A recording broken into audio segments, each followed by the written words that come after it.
উপস্থিত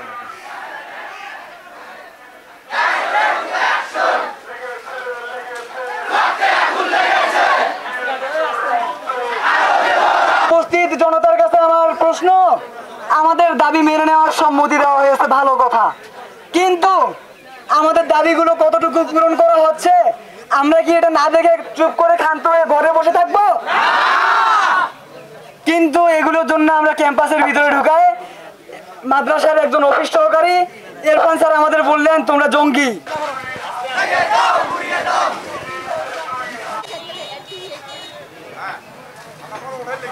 আমরা মাস্তান ইলিয়াসকে 3 দিনের আলটিমেটাম দিচ্ছি। যদি 3 দিনের মধ্যে আমাদের কাছে ন্যায্য বিচার না আসে তাহলে আমরা এক দফায় যেতে বাধ্য হব।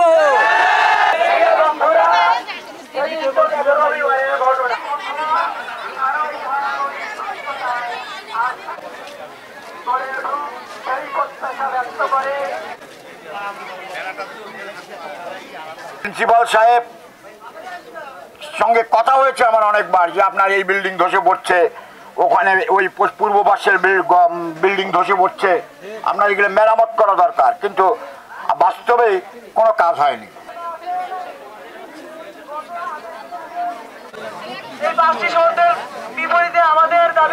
এই আন্দোলন নস্যাৎ করার জন্য দেখবেন আশেপাশে কিছু লোক আছে, এরা ফলো করতেছে যে কাকে ধরলে কাকে কি হবে, এই ধরনের লোক এই দিক দিয়ে রেডি হয়ে আছে।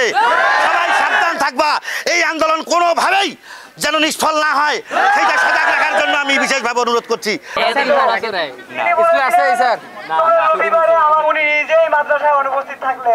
আপনারা ইতিমধ্যে অবগত হয়েছেন আমাদের মাদ্রাসার কোমলমতি ছাত্রদের সাথে কি করা হয়েছিল।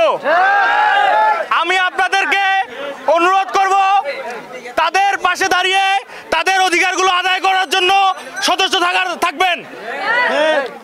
আমরা জানি এখানে জিলাডি গার্লস স্কুল অ্যান্ড কলেজ আছে এবং জিলাডি মার্চেন্ট হাই স্কুল আছে, তাদের বাচ্চারা উন্নত শিক্ষা পায়, কিন্তু আমাদের মাদ্রাসার বাচ্চারা সেই শিক্ষা পায় না।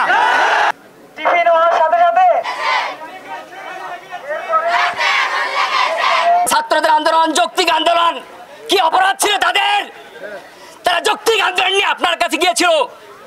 আপনার শিক্ষক আপনার সমতুল্য, কিন্তু আপনার এই শিক্ষার্থী ভাইদের মাদ্রাসার ক্যাম্পাস থেকে বের করে দিয়েছেন। বের করে দেওয়ার দুঃসাহস আপনাকে কে দিয়েছে?